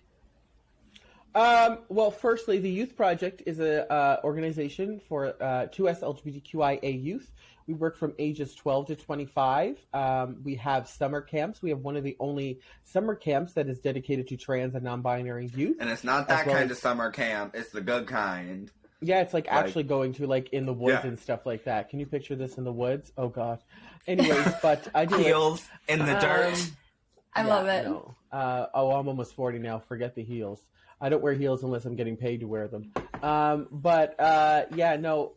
and then we also have like a Discord. We have weekly meetings. We have chess clubs. We have what else do we have? Dungeons and Dragons and stuff. But it's all for 2S LGBT youth. And then also I do education for all of the grades. I work from grade 4 all the way up to grade 12. And from Truro to Yarmouth. I know you don't know what that is, but like basically from the middle of Nova Scotia to the tip of the end of Nova Scotia is where my whole in all schools. In Okay. between, so. Okay. Cool. But then I'm also a guest lecturer at like universities, corporate companies, do creating affirming spaces, power versus privilege, all that kind of stuff. So that's my job during the day. But my drag. You know, this is going to sound a little narcissistic, but I think my drag... We love it. I am the drag- narcissist queen. My drag idol is me right now because I think I've been through a lot. I'm the only Black trans drag queen in Nova Scotia. So Oh, wow. Nova Scotia, PEI, and Newfoundland. So there is Black drag performers, and there is also trans performers, but there's no Black drag queens. So it's me. That's why I'm so big, because I have to be like 4 different Gotta people. carry the weight of greatness. Yeah, I feel like what's her name from Encanto, definitely. Louisa. Louisa. Yeah, that's definitely me. But no, also my drag experience. I think the late great Michelle Ross was another inspiration to me. She was the first drag queen I ever saw in Toronto. She passed away a few years ago. Also, Chris Edwards, who is also another person that is no longer with us. See, this is how I know that I'm old, because all of my drag people that I am like where my people are not on this earth anymore. So like, you know, that's the age that I am at. But also now it's the younger generation, you know. This is the fuck around and find out generation, because y'all don't play. And throw your back out. Yeah, they do not play. Well, this is the thing also. Drag is so vast now, and I love it. The only kind of drag I don't like is drag that you don't put your full self into. Mm-hmm. That's the only kind of drag I don't like. And also, it's okay to do the Cirque du Soleil stuff, as I call it, you know, doing the flips, dips, kips, but do it right. Some of these girls are just throwing themselves onto the floor, and I'm like, you are going to have back issues by the time you're my age. Like, I did do half of what they did, and my body already hates me. Like, you know, we were talking before we started, and I told you I suffer from 20-year-old face but 40-year-old body. So it, you know, I'm like, oh, I can do that. Like last week, me and one of my friends' ex, who was a non-binary performer, was like my drag husband here in Halifax, was our non-binary performer, decided to drink a Rev. Like a Rev. Oh. We're both like, why am I drinking a Rev? And you know what I decided to do? Let's throw a shot of sourpuss inside of that and see how it happened. That's when it's like, it's time to go home. Time. Oh, why? No. But, yeah, why? That's the true answer there. But no, that's I guess that's kind of my drag experience. And I guess if you kind of took Lizzo, Beyonce, and a little bit of Rihanna and put it together, that's kind of how I am. So I'm known as Beyonce of Halifax. I call myself Big Once because I'm bigger than she is. But yeah. No, I love that. That's so good. Also, we stand all three of them here on this channel. Yeah, we do. Yes. 100%. Love it. Yeah. Oh my gosh. All right, so obviously Take a shot we know every that- time Michaela says, "Oh my gosh," or I maybe say "oh my gosh" all the time, or "oh my goodness." That's the big one. I say that more times than anything. You could definitely get. I say colonization a lot, so that's, you know. Did you see that DJ fully just spit out his drink? You fully made DJ spit out his drink. Colonization! I just see it as I see it, you know. Totally. Oh my gosh. Are you good, DJ? Oh my God, Do you need a no. moment? Funny. Oh my God. Okay, Oh, we're good. You're good. All Okay, right. cool. I Great. am red. Hi. You are, but that's fine. Anyways, so obviously you come from the Halifax drag scene. And I mean, we've heard different things about different drag scenes around Canada in general, but what's something in your local drag scene that you would like to see more of? Diversity. And it's not for lack of trying. I just think that this is the thing. Being a person who is POC and then also being queer, you know, some people see that as a demerit against your life as well. So then to add drag into that, sometimes people feel like they're not. And also they feel like they can't because they're from some communities. Or some of the older drag queens make them feel uncomfortable to come out as well, you know? I'm not one of those people. I really love people to come out and do things. Also, I'm tired, so I don't want to perform all the time.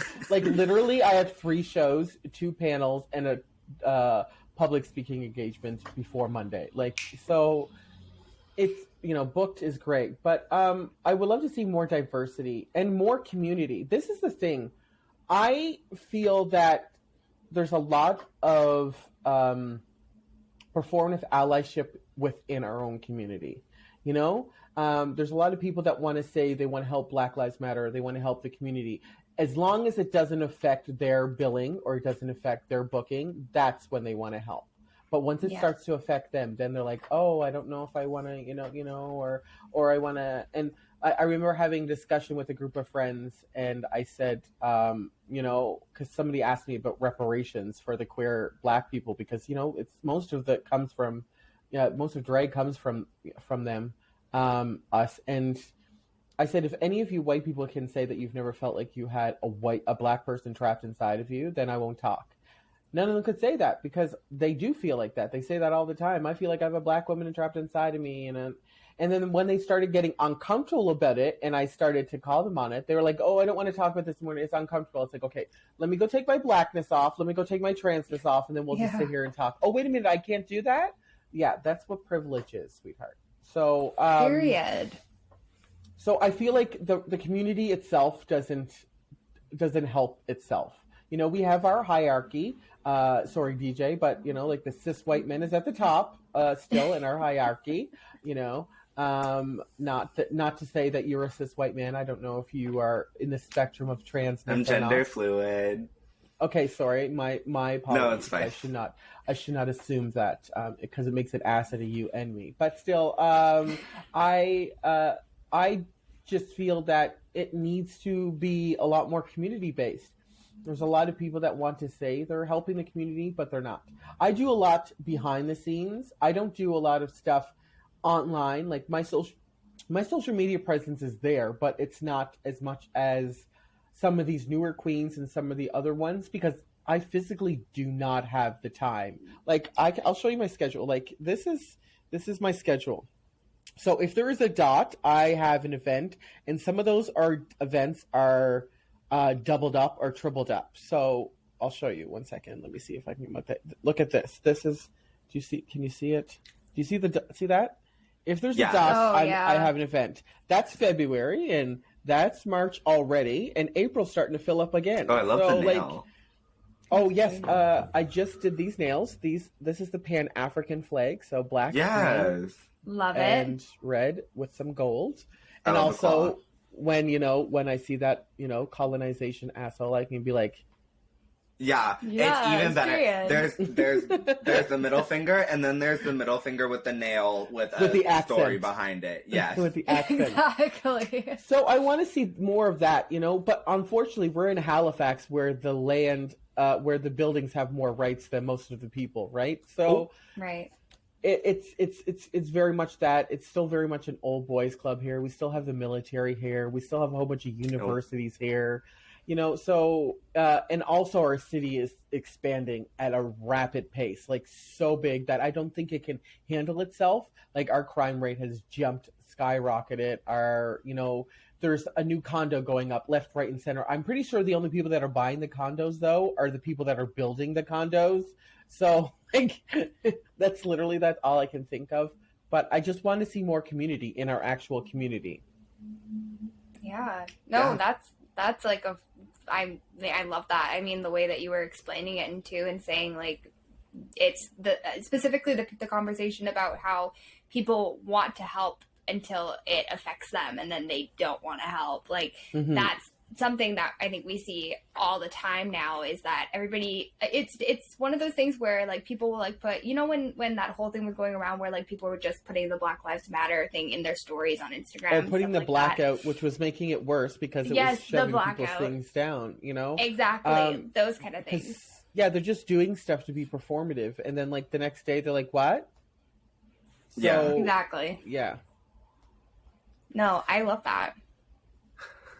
I don't mean to like derail like from this topic and sound like but if I'm coming to an Elle Noir show, like what can I expect?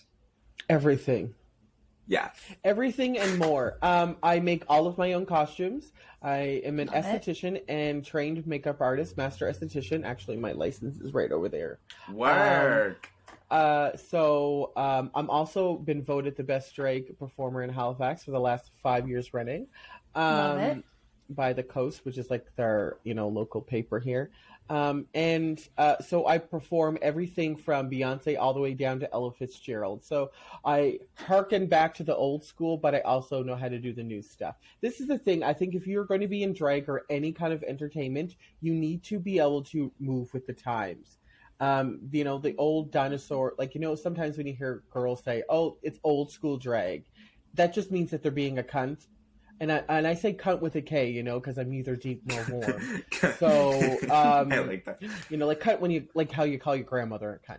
Yeah. But, so there's a difference between being an old school drag queen who, like me, who does like old school stuff and things like that. And then there's that old school drag queen who's like, I'm going to stay in this point, and that's just the only thing I'm going to be, you know? Like, we've seen some of those people in public, you know? So I think that people just need to relax and let people just be.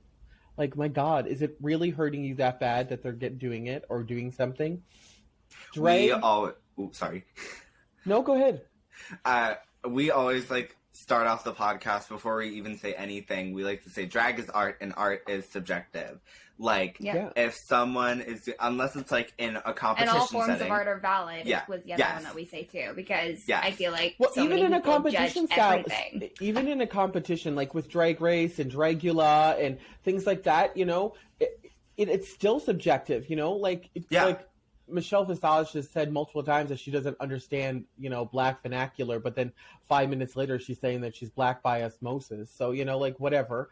Sorry, Black by osmosis. But, you know, so it's that. And then understanding, you know, where it all comes from, you knowing your history, but also knowing that, you know, people are generally making history right now. This is the thing, too, is people don't realize the average expectant age of a trans Black woman in North America is 35. I'm 2 years past my life expectancy. So when I say that I'm an elder in the community, I literally am, because they were either killed or they're not out or they don't exist. So, No, I love, like, No, and that's a really important, like, statistic too, and in that too is that I mean, and I don't think a lot of people know that kind of statistic as well too. Like, I definitely didn't know that, and so that's just interesting to me. Like, we don't think about that, right? As for me as a white female / they, them, depending on my mood. Well, I always say you don't know what you don't know, right? You know, if you educate yourself, it's great. Like what's going on right now in Tennessee and Florida and things like that. I'm so annoyed with people that are in Canada that are saying, oh, well, at least it's not United States. You know, we have this thing in Canada I like to call polite ignorance, where we like to pretend we don't have homophobia, transphobia, misogyny, racism. So therefore, if we don't have it, we don't have to fix it. But we do have it. And we have it within our own community, you know, the no fats, no femmes, no Asians, no Blacks, you know, all those kind of things. Or we're tokenized, or we're used as something that is supposed to be like, you know, a fetishization, you know. I get this all the time. I'll get people hitting on me and I'll be like, I'm trans. And they're like, okay, yeah, I know you're trans. That's why I'm hitting on you. And I'm like, well, no. No, thank you. You know, there's a long line of people that want to meet with me, even though I am in an open relationship and pansexual. No, thank you. And then they're like, well, fuck you. You know, you should be so lucky that I'm actually, you know, even hitting on you, that you're a trans person, you know? It switches so quickly for them because they can't think in their small little tiny mind that, you know, hey, a trans person, just because I'm a trans person doesn't mean that I don't have relevancy. So I always say I will educate, but I won't debate my fucking existence. That's who I am. So, exactly. No, absolutely.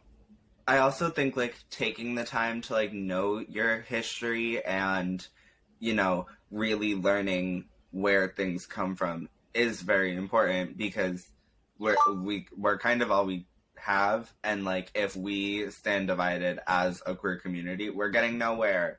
We are literally getting nowhere. And you're just making things worse. Yeah. So please educate yourselves. It's not that hard. Google is free. Also, reach out to. There are local charities. There are local performers. There are resources everywhere. There's podcasts like ours where you can listen to stories from all different people. Like, I usually listen to murder podcasts. So, you know, like, you know, I love the Makeup and Murder podcast. She's like blending her contour and was like, so the body was actually violently dismembered. Bailey Sarian. Yes. She's like, so the man's arm was found in a ditch later. And she's like fully saying it very seriously too as she's doing it. My husband hates it so much because it's like her leg was cut off, her arm was cut off, her phone was cut off. Like, you know, like it's just, and he's like, Why? The thing is though, is like if I watch like some happy kind of thing before I fall asleep, because I have ADD and my mind goes like I either hyper focus or I'm like everywhere all at the time. So I need that white noise behind me.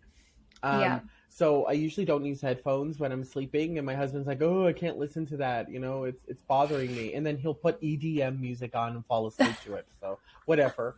He missed his generation, but still, the podcast. I don't know. That's my white girl thing. That's the white girl thing that I do. Is that I listen to murder podcasts. A good murder podcast. I like a good murder podcast too. I mean, my favorite channels are ID and HLN. So like I'm good. Like when we go to I go to the first thing I do when I go to hotels is I look and see if they have the HLN network, because it always has like the old Forensic Files on it and stuff like that. So I have a box set of Forensic Files on VHS. I didn't even know you knew what VHS was. Hey, okay. No, so we were laughing about that because I was saying to someone the other day, not you just leaving in the middle of my conversation. I was saying something to someone the other day. We were talking about, I teach kids musical theater, and my kids were talking about, they're doing Annie, and we were talking about how Annie's one of my favorite, like, because it was one of the first musicals I was introduced to. It was a whole conversation about this.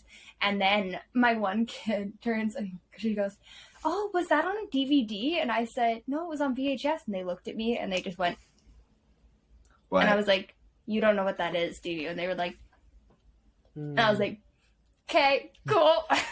I've reached my peak of being over this, Oh, so, I'm sorry. My puppy has entered the chat now. So. We have a puppy. Do you want to come up and say hi? I want to see the puppy. Come on up. Come on up. Come on up. Say hi. Say hi. Oh my goodness! Hello. Is that a lab? DJ has a lab. He is a lab, but he also is a hound, so he likes to do that. I have a black lab. His name is Hamilton. I have a special place in my heart for lab and lab mixes. His name is Ryder. He's very cute, but if you try with me, he will step to you. This is Black History Month. Black dogs' lives matter too. So yeah, I love it. It's very that.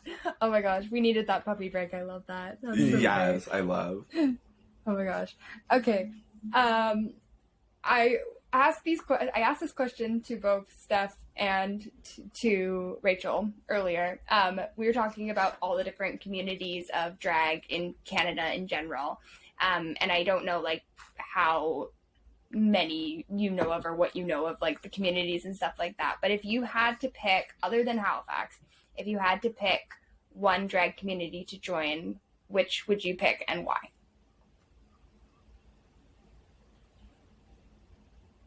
That's a tough one. Right? I feel Ottawa. Probably Ottawa. I feel like they have a kinship to each other, and they close ranks around each other very quickly. I'm not going to pick the major cities because I feel like it's being back in high school with some of the major cities, you know? Yeah. And Halifax is a different breed of its own. Like, people come here from like different countries and different parts of Canada, and no, honey, I can't play right now. Different parts of the world, and they're like, "Oh my God, it's And also, I think people forget that we're here. Like, Drag Race obviously forgets that Nova Scotia exists. And also, like, I've seen these shows where they're like, "We're doing coast to coast," and it stops at Montreal. I'm like, I didn't know Montreal had a coast. But right. Wait, where is Montreal? Yeah. So I'm like, wait a minute. What? I didn't know Montreal was in Nova Scotia. But anyways, it's very hard for me to say others than where I'm at, because I never really, I did experience Toronto drag when I was younger, because I lived in Toronto. I was Miss El Rico, 2008, 2007. Nice. And I lived in Toronto for a year and a half. But other than that, I never really experienced other drag outside of the city. But as of this year, I am actually starting to now go out and to other provinces and stuff. So I'm in talks, and Where are you all located? I'm in Vancouver. Vancouver? I'm a New Yorker. He's in New York. He's a U.S. human. Why do I get that reaction from everyone? That was the same reaction that Racheal gave you. Racheal literally went, mm-hmm. Literally, Racheal was I like, was like, Are you born and raised in New York? yeah. Oh, okay. Well, see, that's another thing. New York is just kind of so diverse. You know, it has most of the biggest drag race winners. Most of the drag race winners come from New York. But We have Aquaria. you know, Aquaria, Bob, Monet, Sasha. Bianca, technically, because she was there when she was on it as well. But the thing is I think you get that it's because it's United States. So it's not necessarily Fair. like, oh, we hate you. It's we don't like where you're at. No, I We're never fearful. thought of it as personal. I was just We like, are why New fearful York? of where you are right now. You know, like people burning Yeah. down freaking pride flags and stuff like It that. I could mean, it's not like be it's worse. not happening up here either. Yeah. So, yeah, you could be in True. Florida. Could have been in Ohio. true. Well, and have a you saw friend what in happened. Florida. Did you see what happened today with Tennessee? Yes. Like that's the thing is that there's so much infighting within the community that I'm like, how about we actually stop that? Because there's actual things going on in the real Yeah. world. we you have know, some like, fish to fry. There's real This is things not- going on. yeah.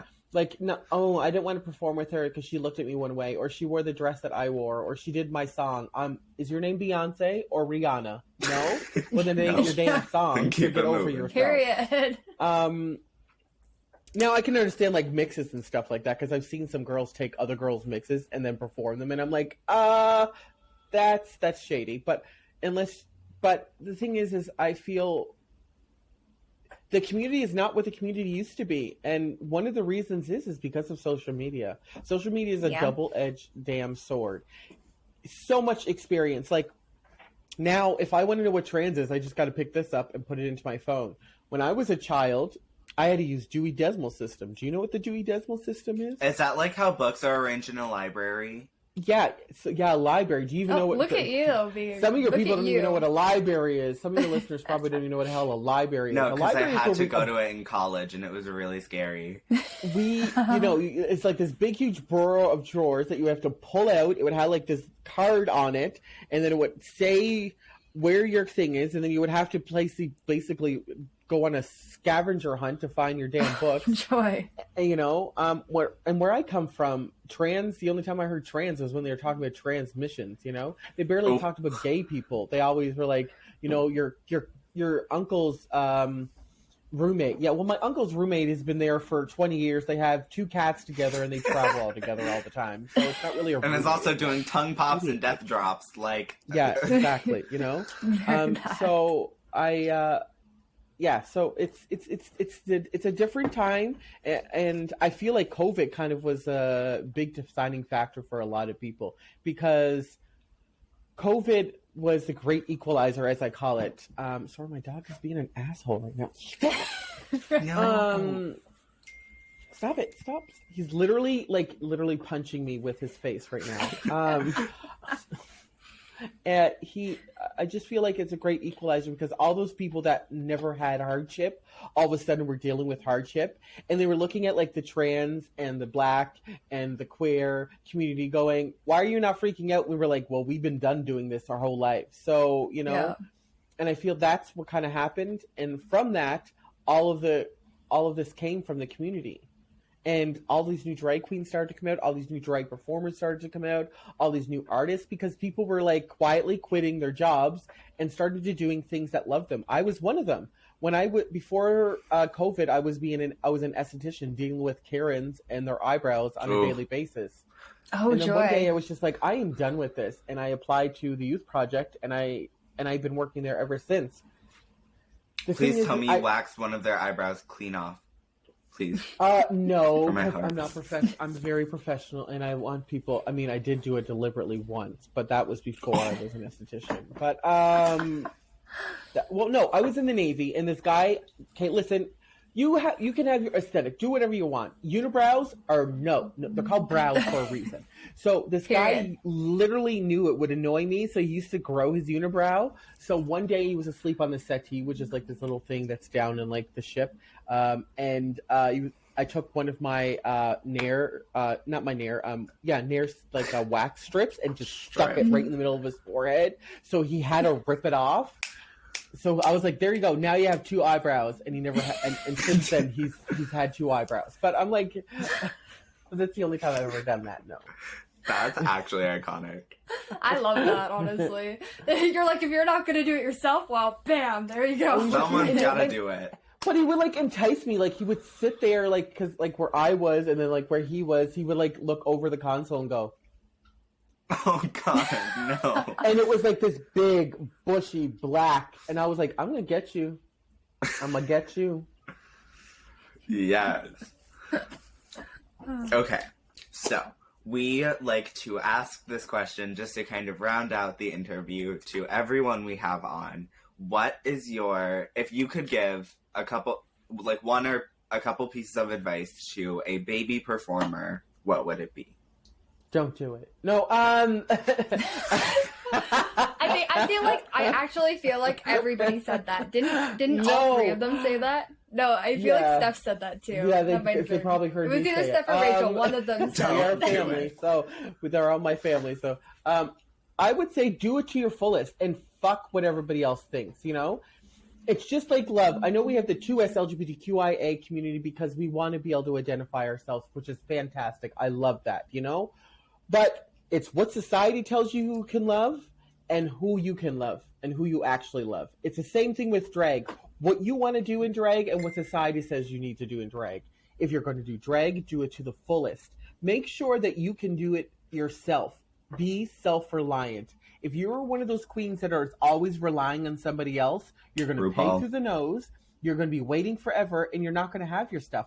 I make 99% of everything I wear. I always do my own makeup. I am an esthetician, so these are gel nails. These don't come off. You know, Work. I've learned how to do makeup. I've learned how to do, because I tell you right now, if you had saw what I looked like beforehand, oh, child, it was not pretty.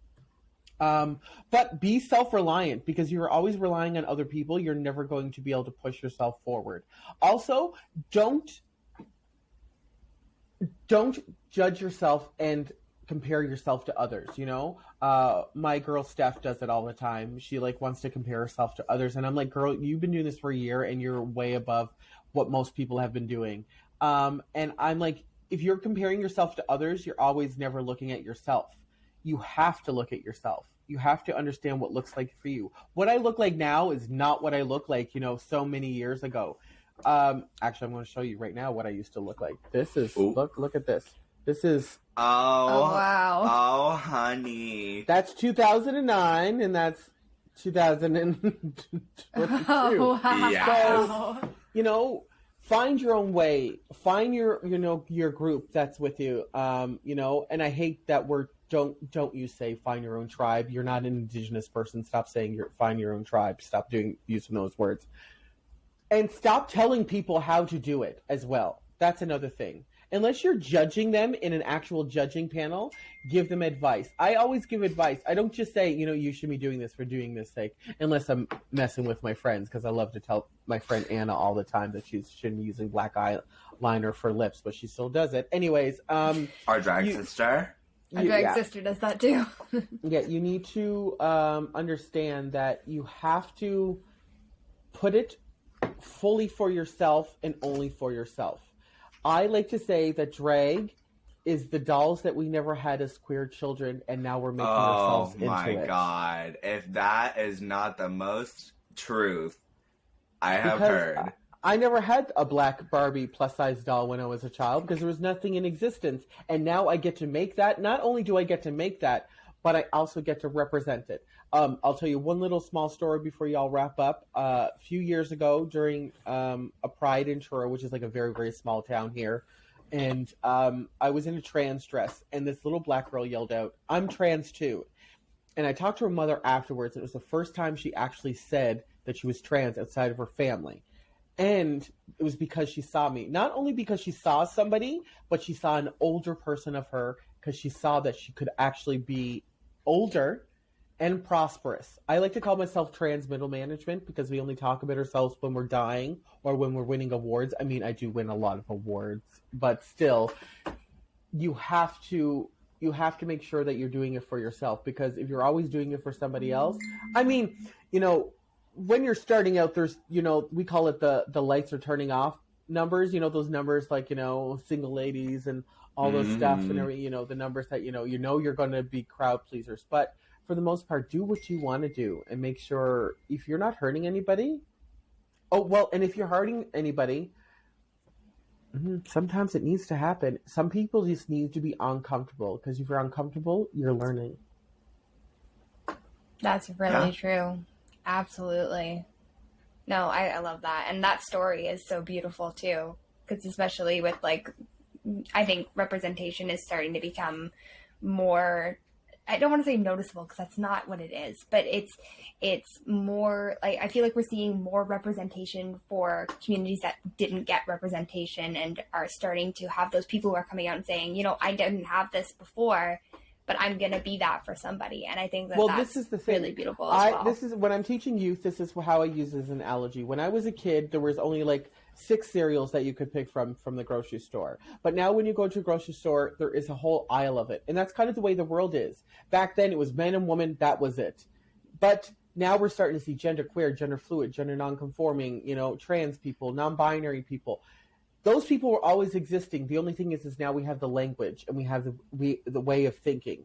That's the way the world is. We're just one big, huge cereal aisle, and you can pick from whatever box you want to choose from. And if you don't want to stay in the box, then you can stay out. Oh, child, I'm the Cocoa Puffs with a little bit of Fruity Pebbles mixed in. So I love that. No, that's a really good analogy. I'll definitely be using that now, because like. I feel like that's such a good way. You know, it's trademark. I will make sure that I put say that it was from you, obviously. Yeah. Come on. I'm not going to steal anything from anybody. No. I don't know. White people have been doing it for years. So just saying. Fat. Colonization. And on that They're at it again. Obviously, as we're wrapping up here, we want everybody to be able to come and find you and know where to find you at. So what are your socials? Where can people find you?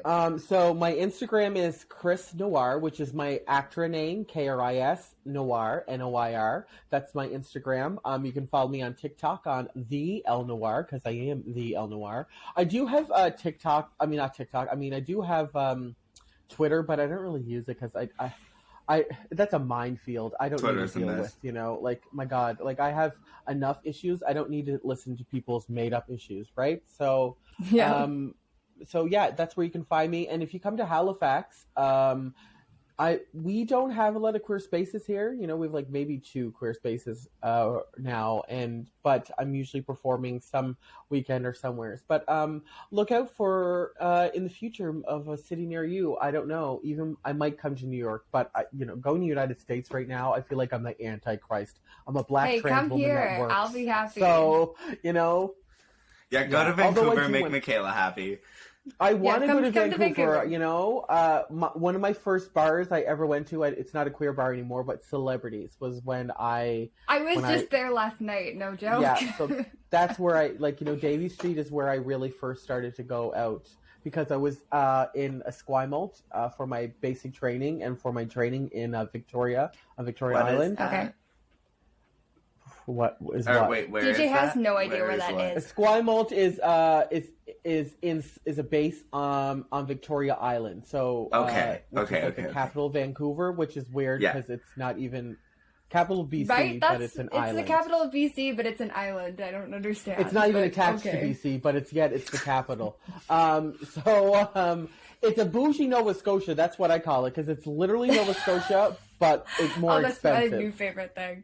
I'm going to tell my friends from there that they're from bougie Nova Scotia. And well, the funny thing is probably half of them are from Nova Scotia anyways. So yeah, right. But yeah, no, I would definitely, I think I'm hoping this year I'm going to start actually going out and doing more. I keep seeing these icon shows, and I'm like, why am I not in these shows? Right?